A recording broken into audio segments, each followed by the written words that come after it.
Agora eu vou mostrar para vocês o segundo mapa que eu fiz. É esse daí que está aparecendo na tela. Nesse segundo mapa, bom, eu vou conectar os pontos aqui. No verso 9, tem uma chave, mas tem que ser comparado com o verso 7. O verso 7 tem que ser comparado com o verso 9. Por quê? Porque no verso 9, você vai ver que tem um povo que maquina o mal contra Deus. Deus fala assim, o que vocês estão pensando contra mim? O que vocês estão pensando contra o Senhor? Essa palavra pensando é a mesma palavra maquinar. É o tradutor que... É a mesma palavra maquinar que apareceu no verso 7. É o tradutor que mudou a palavra, mas no hebraico é a mesma. Então Deus fala, o que vocês estão maquinando contra o Senhor? Deus mesmo vai destruir vocês. E ainda tem mais palavra-chave nesse texto. Eu vou explicar já já. E aí no verso 7, você vai ver que se levanta um homem, esse homem aqui, que maquina o mal contra Deus. Aí você vai somar os pontos. De Nínive saiu um que maquina o mal contra Deus. Deus já está dando aí a cidade. Deus não está falando isso à toa. No contexto imediato e no contexto geral do profeta, você vai ver que Deus está falando do tempo do fim. Deus não ia falar isso à toa. Que homem que é esse que se levantou de Nínive? Deus ia deixar essa profecia sem sentido, aleatória? Claro que não. Então, Deus fala de ti, ó Nínive, se levanta um que maquina o mal contra Deus. Quando a gente entende que está falando do anticristo, soma com Obadias, fala que é um homem que tem o poder para juntar as nações debaixo do seu poder, com a sua boca arrogante, cuja morte não se farta, a boca dele é como o Sheol, é como o inferno. Aí você leva para Daniel, não tem como não levar, você vê que ele tem uma boca arrogante. Ele é líder de 10 nações. Então no verso 7, Deus vai falar, o que vocês estão pensando? Está falando para o povo da Síria. O que vocês estão pensando, maquinando contra Deus? Ele mesmo vai destruir vocês. Não se levantará angústia por 2 vezes. E no verso 9 fala, de ti, ó Nínive, se levantou um que maquina o mal contra Deus. Aí você vai entender que esse que maquina o mal contra Deus é o mesmo personagem que vai seduzir os 10 chifres, que vai colocar os 10 chifres debaixo do seu poder e que vai fazer com que esses povos maquinem o mal contra Deus.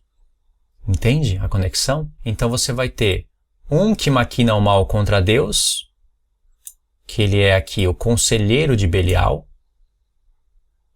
e você vai ter um povo que maquina o mal contra Deus. Esse povo segue esse homem. Entendeu? É isso que nós vamos encontrar na leitura do profeta. E no verso 15, está aqui o verso 15, você vai ver que Deus vai falar, celebra as suas festas, ó Judá. Por quê? Porque o Belial é de todo destruído. Na nossa tradução vai estar o ímpio, mas no hebraico, quando você vai pesquisar a palavra, é a mesma palavra que foi dita de ti, ó Nínive, se levanta um que maquina o mal contra Deus, um conselheiro de Belial. Está escrito homem vil. Aí na nossa tradução está escrito ímpio, em outras traduções está escrito homem vil, mas é melhor a palavra Belial para conectar com esse homem. E aí esse verso 15 de Naum capítulo 1, ele tem tudo a ver com Isaías 29, porque ele vai falar do ciclo das festas, vai falar do cerco de Jerusalém, e que Jerusalém e o povo de Deus tem que deixar as festas cumprirem o seu ciclo. É o ministério profético das festas, né? E nos meus vídeos eu já falo disso. Você pode acompanhar. Aí você vai ver no verso 15, aí aqui embaixo eu coloquei outra linha do tempo.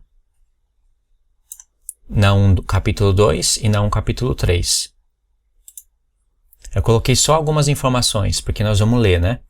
Então, em Naum capítulo 2, você vai ver que ele é o destruidor.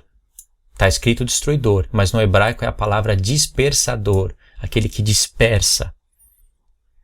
E vai aparecer a palavra Alá, que é a palavra, desculpa o erro aqui, né? Era subir.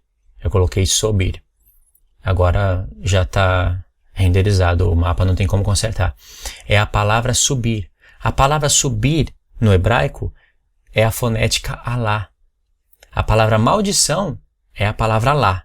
Se escreve de uma maneira. A palavra subir também tem a fonética lá. Então você vai ver a própria fonética hebraica revelando que esse dispersador está relacionado com Alá. No verso 9, você vai ver que vai aparecer Cush, Mitzraim e Put. Sabe quem são esses? Sabe quem é Cush, Mitzraim e Put? É a Etiópia, o Egito e Put. Você vê que Cush, no hebraico, foi traduzido na nossa Bíblia como Etiópia. Mitzraim, no hebraico, foi traduzido como Egito. E Put ficou como Put. E todos esses são filhos de Cã. O único que está faltando aqui é Canaã. Cush, Mitzraim, Put e Canaã. Faltou só Canaã. Deus fala em outro profeta sobre Canaã. Isso é interessante, sabe por quê? Porque em Daniel capítulo 11 está sendo explicado o capítulo 8. Está sendo explicado coisas relacionadas ao chifre pequeno. Então eu coloquei aqui Daniel capítulo 11, verso 42 e 43. Vai aparecer que o Egito não vai escapar da mão do anticristo e Cush e Put vão seguir o anticristo. Entendeu? O Egito não vai escapar da mão do anticristo. Ele vai dominar o Egito. E a Etiópia e Put vão seguir o anticristo.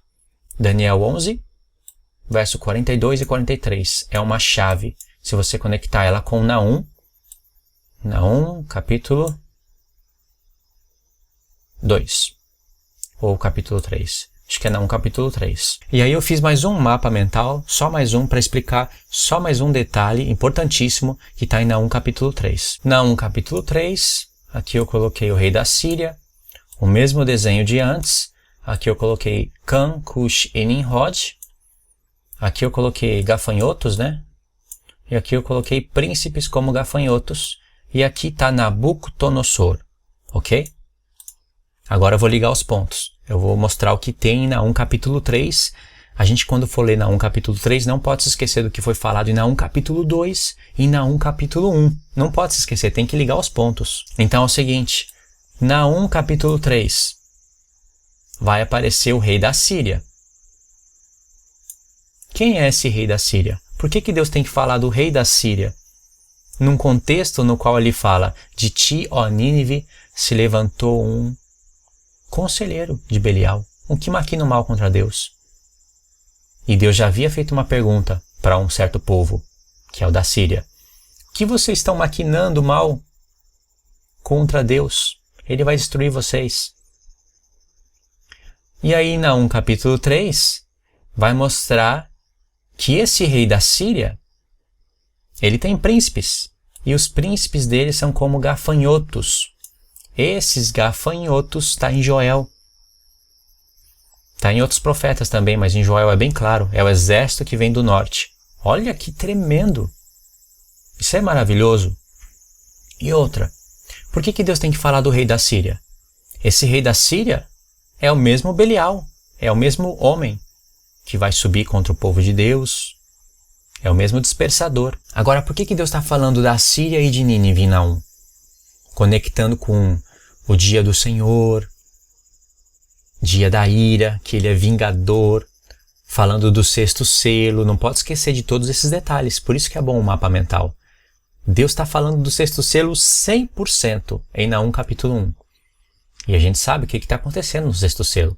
Se você já acompanhou os meus vídeos, você deve estar entendendo certinho o que eu estou querendo dizer.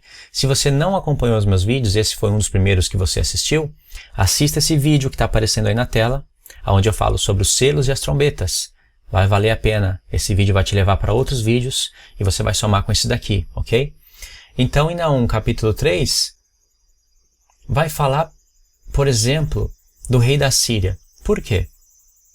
Presta atenção. Nimrod, ele é descendente de Cã. Só que ele vem por intermédio de Cush. E Cush está aparecendo em Naum capítulo 3. Está aparecendo Cush e a Síria. Você já assistiu o vídeo sobre 100 cães de Jafé que eu gravei? Assiste aí, tá aí na tela. Esse vídeo é um dos vídeos que você tem que assistir também, se você quiser entender que Deus está revelando de onde vem o anticristo. Não tem como não ser isso, porque a palavra está dando testemunho, através de contexto histórico, através do que a gente pode ver na atualidade. Então, o que está acontecendo? Deus está falando do rei da Síria, em Naum capítulo 3, que é o chifre pequeno. Está falando dos seus príncipes como gafanhoto, e está conectando com o anticristo, está conectando com os profetas. Mas por que rei da Síria? Lembra que o primeiro opositor que se levantou contra Deus é Nimrod. Nimrod foi um homem que quis contradizer tudo que Deus ordenou aos 3 filhos de Noé. E Nimrod edificou Babilônia na terra de Sinar, mas edificou Nínive na Síria. Tá vendo?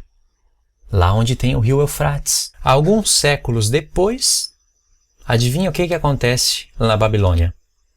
Nabucodonosor. Esse personagem aqui, ó. A geografia ela vai mudando um pouquinho. Por exemplo, o que é a Síria?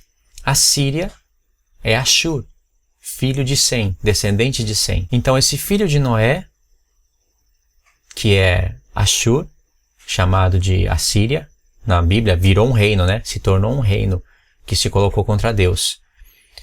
Eles dominaram uma terra que fica perto da Mesopotâmia.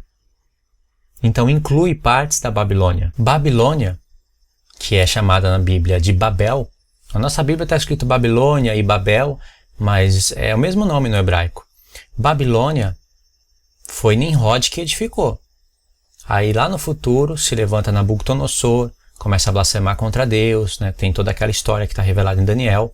Então Nabucodonosor conquistou Babilônia. Ele conquistou a Síria. A Síria, qual é o lugar territorial da Síria? Fica no rio da Mesopotâmia. Mesopotâmia é entre os rios. Então parte da Babilônia está na Síria. Parte da Síria está na Babilônia. Quer ver uma prova disso? Se você for pesquisar no Google, através de documentários, de pessoas que passam a vida estudando isso, e isso é proposta do próprio Deus, você vai ver que a antiga Nínive ainda existe. Só que a antiga Nínive hoje, ela é chamada de Mossul. É a cidade de Mossul, uma cidade islâmica terrível. Ela se encontra no norte do Iraque, do atual Iraque, que é a antiga Babilônia. Parece contradição, né? Porque Nínive é a capital da Síria e Babilônia fica na terra de Sinar. Só que a antiga Nínive, lá onde tinha o rei Senaqueribe, até